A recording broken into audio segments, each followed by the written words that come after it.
दोस्तों नमस्कार। निर्देशांक ज्यामिति प्रश्नावली 7वीं भाग 1। आज हम सरल करेंगे क्वेश्चन नंबर 1 से लेकर के 5 तक कक्षा 10 गणित डॉक्टर मनोहर रे का ये प्रश्नावली है।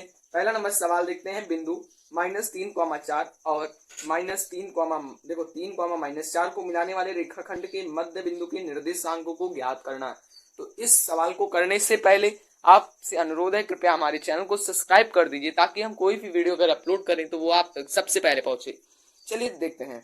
सबसे पहले इन्हें हमें सूत्र की आवश्यकता होगी। ये जो प्रश्नावली है इसमें हमें सूत्रों की आवश्यकता होगी, तो आइए सूत्र को देखते हैं। जब आप अपनी बुक के सबसे इस चैप्टर के लास्ट में खोलोगे तो आपको समरणीय बिंदु मिलेगा।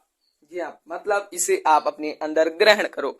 या कहने का मतलब ये है कि इन्हें जानना जरूरी है। तो पहला नंबर है Px1 y1 Qx बीच की दूरी। तो ये वाला सूत्र मैंने वो प्रश्नावली 7 में लगाया गया था, है ना, ये वाला सूत्र लग गया था। अब Px की मूल बिंदु से दूरी, ये वाला क्वेश्चन तो क्या हो जाएगा, रूट के अंदर x² + y²। तो ये आपका सूत्र है, इसे आप लर्न कर लेना। फिर ये वाला सूत्र है, देखो यदि आंतरिक मतलब यदि अंता विभाजित करता है और ये क्या अनुपात भी दिए हो, निर्देशांक भी दिए हो, तो ये वाला सूत्र लगेगा m1x2 + m2x1 बटे m1 + m2, m1y2 + m2y1 और m1 + m2। और सेम वही प्रोसीजर इसमें भी, यदि ब्राह्मणता विभाजित करे, क्वेश्चन में कह रहा ब्राह्मणता अगर विभाजित करे तो ये वाला सूत्र लगा देना। अब वही रहेगा, पूरा ये याद कर लो, इससे यही वाला सूत्र बन जाएगा। जहां जहां इसमें प्लस होगा वही वही यहाँ माइनस होगा। ये वाला क्लियर होगा। ये दो तो अभी इसी में लगेंगे, तो इम्पोर्टेंट है ये तीन वाले तीन। अब देखो बिंदु Px1 y1 और Qx2 y2 को जोड़ने वाले रेखाखंड PQ के मध्य बिंदु के निर्देशांक, तो ये वाला सूत्र आपको याद कर लेना है, x1 + 2/2 y1 + y2/2। तो ये सूत्र आपको क्लियर कर लेना है। अब ये जो 6 और 7 नंबर है ये आपकी प्रश्नावली अगली प्रश्नावली में लगेगा, तो इसलिए इस पर ध्यान अभी मत दीजिए। लेकिन ये जो अब आप लास्ट वाला खोलोगे अपने चैप्टर में तो आपको सभी फार्मूला वहां पर मिल जाएंगे। तो आइए करते हैं प्रश्नावली की ओर और इन सूत्रों के साथ ही आगे बढ़ते हैं। तो हमारा नोट हो चुका है, आइए अब सरल करते हैं। तो सिंपली इसमें ये वाला क्वेश्चन आपने पढ़ ही लिया है, मध्य बिंदु के निर्देशांक। तो अभी हमने सूत्र बताया था, वही मध्य बिंदु वाला निर्देशांक का जो सूत्र था, आपको सिंपली वही वाला सूत्र इसमें लगाना। तो वो सूत्र लिख लेते हैं। फार्मूला दोस्तों वो था x1 + x2/2 और y1 + y2/2। ये वाला सूत्र आपको याद कर लेना है, ये पहले नंबर वाले सवाल में लगेगा। तो सिंपली देखिए x1, तो ये वाला जो ये है ये x1 है और ये आपका x2, ये y1 है और ये y2। तो सिंपली वहीं पर जहां फार्मूले की जगह पर रख देना है, तो x1 की जगह पर -3 हो जाएगा और x2 की जगह पर +3 और /2 और ऐसे ब्रैकेट को लगा लेना है। y1 की जगह पर 4 को रख देना है और प्लस लगाना है। अब देखो प्लस लगाओगे और फिर y2/2, तो y2 की वैल्यू आपको -4 मिल रहा है, तो ऐसे आपको लिख देना है। 3 में से जब ये वाला होगा -3 और ये 0/2 हो जाएगा और कॉमा 4, अब प्लस माइनस क्या हो जाएगा, माइनस हो जाएगा। और 4 में से जब 4 जाएगा तो 0 बचेगा, 0/2 और 0 के बटे में जो भी हो, 0/दुनिया भी हो तो वो भी 0 ही होगी, तो 0,0 आ गया। तो मध्य बिंदु के निर्देशांक आपके 0,0 आ जाएंगे, यही आपका आंसर होगा। आइए चलते हैं दूसरे नंबर सवाल पे। ये दूसरा नंबर सवाल कह रहा है, यदि बिंदु 1,2 4, y, x, 6 और 3,5 इसी क्रम में लेने पर एक समांतर चतुर्भुज के शीर्ष हो तो x और y को ज्ञात करना है। इसमें x और y को ज्ञात। दूसरा नंबर, यदि बिंदु 1,2 4, y, x, 6 और 3,5 इसी क्रम में लेने पर एक समांतर चतुर्भुज के शीर्ष हो तो x, y के मान ज्ञात कीजिए। देखो समांतर चतुर्भुज के शीर्ष तब होंगे जब आमने सामने की भुजा बराबर होगी, विकर्ण बराबर होगा, तो समांतर चतुर्भुज बनेगा। तो AC बराबर यदि BD आ जाए तब ये हम मान लेंगे ये समांतर चतुर्भुज है, और इसी प्रकार से इसका x और y का मान भी पता हो जाएगा। तो आइए हमें एक चीज यहाँ पर लिख लेते हैं, सिंपली x1 इसमें a 1 है और y1 कितना है, तो AC a ये है और c, तो AC को लेकर चलेंगे तो y1 है, y1 तो x नहीं y1, देखो x1 और x2 कितना है, तो तो x2 यहाँ पर ध्यान से देखिएगा, x2 इसमें मिल जाएगा आपको x, और y1 इसमें आपको 2 मिलेगा, और y2 आपको 6 मिलेगा। फिर x1 y1 x2 और y2, जब इधर वाले में आओगे bd वाले में तो x1 आपको 4 और y1 आपको y मिलेगा, x2 आपको 3 और ये 5 मिलेगा। आइए फार्मूला में रखते हैं इस सवालों को। तो ध्यान से देखिएगा, फार्मूला है x1 प्लस x2 बटे 2, y1 प्लस y2 बटे 2, और बराबर में यही फार्मूला वहां भी रहेगा, x1 प्लस x2 बटे 2 और y1 प्लस y2 बटे 2। तो x1 की वैल्यू आपको 1 रख देना है, x2 की वैल्यू x है बटे 2, y1 की वैल्यू 2 है और y2 की वैल्यू 6 है बटे 2, बराबर में x1 की वैल्यू 4 है, x2 की वैल्यू 3 है और बटे 2, y1 की वैल्यू y है तो और इसकी 5 बटे 2। तो 1 प्लस x बटे 2 ऐसे रहने दीजिए, 6 और 7 और 8, 8 बटे 2 मतलब 4 आएगा, बराबर 4 3 7 बटे 2 कटेगा नहीं, y प्लस 5 बटे 2। तो देखो ये x वाला मान है तो, और ये भी x वाला, ये y वाला, ये भी y वाला, तो x वाला x के बराबर रख लो, y वाला y के बराबर। तो 1 प्लस x बटे 2 बराबर 7 बटे 2 ये वाला, और इसको इधर कर लो, y प्लस 5 बटे 2 बराबर में 4। कितना कर लो, 4 कर लो इसको इस वाले पक्ष में लेने पर। तो ध्यान से देखिएगा,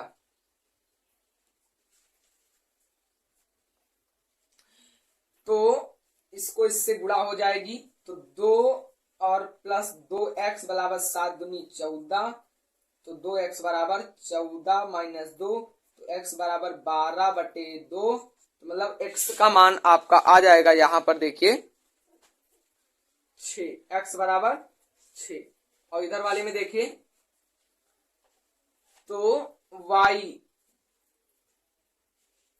1 बटे मानो कैसे उड़ा, नीचे नीचे उड़ा, तो 2y प्लस 5 बटे 2 बराबर में 4 बटे 1 कैसे उड़ा, 2y बराबर 2y प्लस 5 बराबर इधर हो जाएगा कितना, 4 दूनी 8, तो 2y बराबर 8 माइनस 5 और y बराबर 3 बटे 2 आ जाएगा।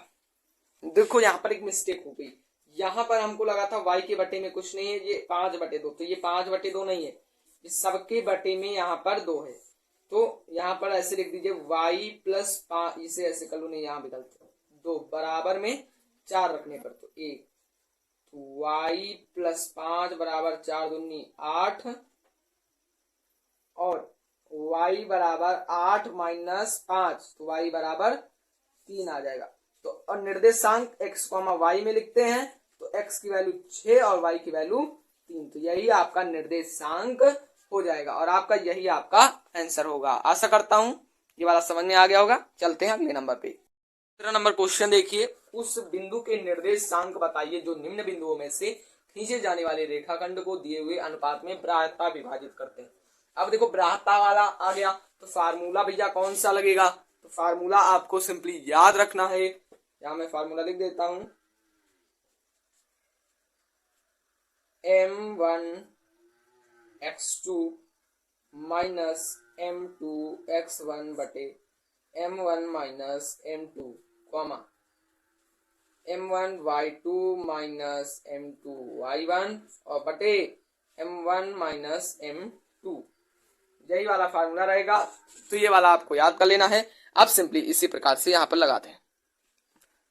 देखो ये वाला x1 ये y1 हो जाएगा, ये x2 ये y2, ये m1 और ये m2 हो जाएगा। अनुपात वाला m1 और m2 के उस प्रकार से रहता है ना, तो ध्यान से देखिएगा, m1 x2 है ना, तो m1 की वैल्यू 3 और x2 की वैल्यू -6, फिर माइनस लगाएंगे, m2 कितना है 2 और x1 की वैल्यू 3 है और बटे m1 माइनस m2 मतलब 3 माइनस 2 ये वाला आ जाएगा, और कॉमा m1 y2, m1 की वैल्यू 3 है और y2 की वैल्यू 2 है और माइनस m2 मतलब 2 और y1 मतलब 4 बटे 3 माइनस 2, तो क्षेत्र का 18 और माइनस का वो भी, और 3 दूनी 6 और बटे 1 कॉमा 3 दूनी 6 और 4 दूनी 8 बटे 1। तो ध्यान से देखिएगा 8 6 14 और 1 1 2 मतलब माइनस का 24 और बटे में एक कुछ मतलब नहीं रहता उसका और माइनस का 2। तो माइनस का 24 और माइनस का 2 ये क्या हो गए, निर्देशांक हो गए।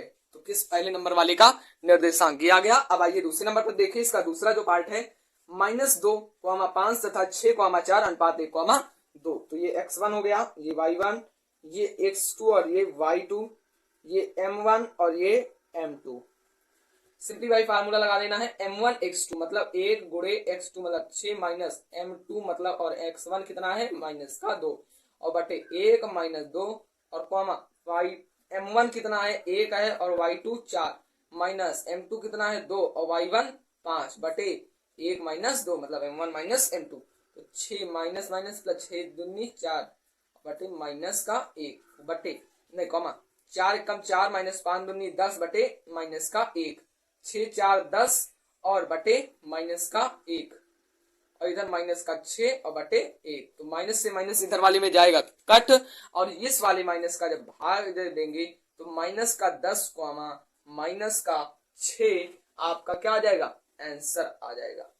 नहीं इधर प्लस का 6 क्योंकि माइनस से माइनस कट गया। तो कोई यहाँ जब प्लस होता तो कोई भी चिन्ह नहीं लगाया जाता है दोस्तों।